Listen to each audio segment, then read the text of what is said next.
You don't have that gold on you now, do you?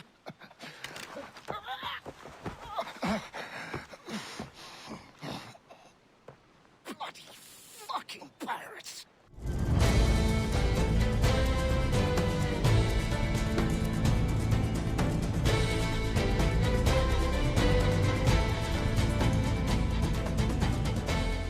Hello everyone, I'm Robert, and today I'm going to tell you a little bit about Assassin's Creed 4 Black Flag.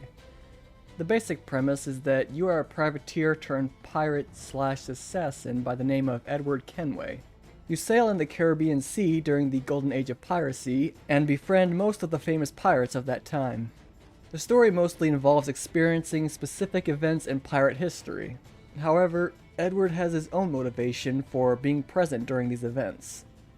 That being money. Edward wants to make his fortune so that he can retire in luxury, and also support his wife back in England. There is also the real world story.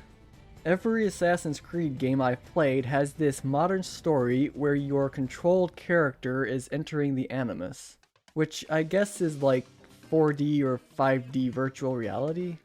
The character goes into the Animus to find some artifact, which in my experience has just led to more questions and sequel bait. The truth is that I don't care about the real world stuff anymore.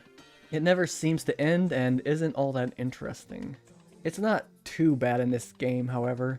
You are a playtester for the Animus VR headsets, which are using the DNA of a dead guy whose ancestors were assassins. Because in this world, DNA can be used to review the lives of your ancestors. Anyway, you do some corporate espionage and some stuff happens, and that's the real world story in a nutshell. There's not really any closure, because there never is with these real world sections. The main reason I play these games is for the history, so I'm going to talk about that now. As I said before, the main story is just bouncing around to different famous pirate events. Edward has his own story, but it's fairly simple and could best be described as the tour bus you take to see various historical moments. While I was playing this, I was having trouble believing some of these stories taking place. I've always had the notion that pirates were exclusively evil, cruel people. So when Blackbeard blockaded a port in order to extort medicine for the people of Nassau, I thought the game was being incredibly romanticized. But later, I found out that this was an actual historical event. Not only that, but Blackbeard in real life wasn't as cruel as I thought. He apparently never killed prisoners or those who surrendered, and he was well spoken from what I read. Why fly a black flag when a black beard will do? Another thing that I questioned was the pirates' view towards slavery. The pirates seemed to have a negative view toward this, and I thought this was going to be another romanticization. But I found out that pirates were probably the closest thing to abolitionists at the time. Blackbeard himself had roughly 40% free slaves on his crew, and former slaves were usually treated as equals on pirate ships. Learning all of these things is the main reason that I recommend this game. It made me want to learn more about pirates and their history, so in that regard I'd say it was a success. The gameplay, not so much. First off, Edward makes the leap from privateer to assassin pirate rather quickly. He knows all of the moves and how to use the tools. I guess you could say that he learned how to climb while on a ship, but I doubt that really translates into climbing nature or buildings without ladders. Even in Assassin's Creed 3, I remember the main Indian guy getting training, and also he was raised in the woods, so he likely had practice climbing through nature. Edward's knowledge just seems out of nowhere. Playing the game is also pretty repetitive. I actually lost count of the number of tailing missions I had to do, and those were all just the main quests. You search for targets, tail them, listen to their conversations, and sometimes kill them. And now you can do all that by ship, too. God damn it. The ship gameplay isn't too bad, but it's really just a matter of time until you get all the upgrades and become the Oppenheimer of the sea. You can technically build a fleet of ships, but you really only use them in a minigame, and to ship supplies to places. It would have been neat if you could summon them to help you in battle, similar to Assassins in Brotherhood.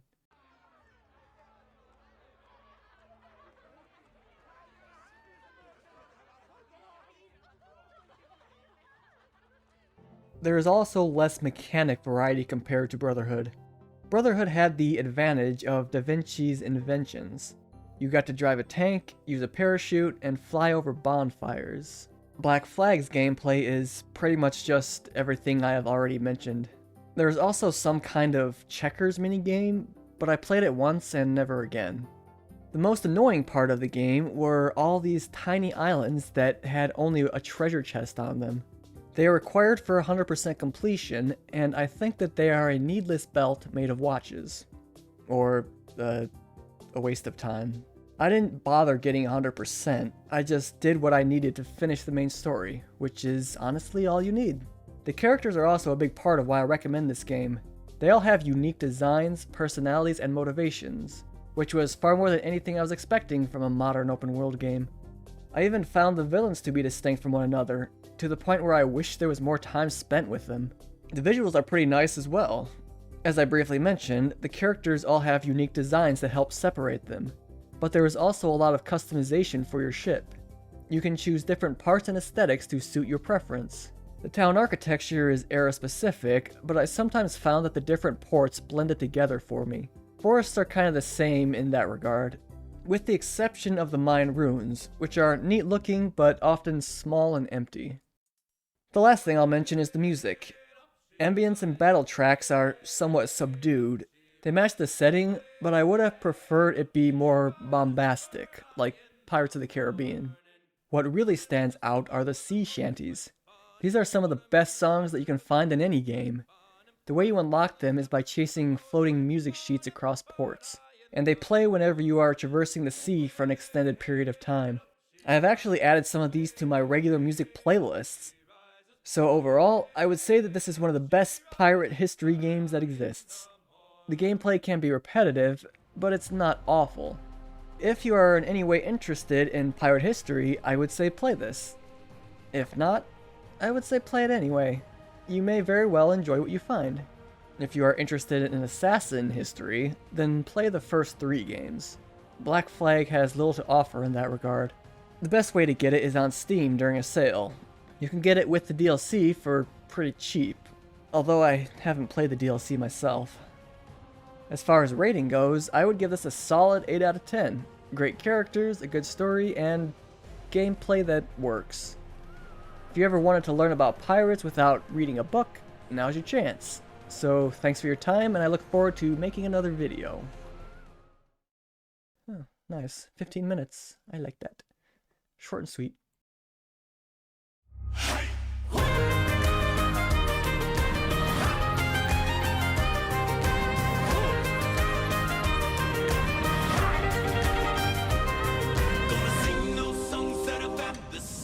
Singing those songs that offend the censors. Popping like pills from a past dispenser. Rock stars don't do mornings. Get washed up sailors writing all our songs. Get washed up sailors writing all our songs. Yeah, sing them every day so I don't get them wrong. We'll sing them just till morning. So when Blackbeard blockaded a port in order to export medicine. I can't say this shit.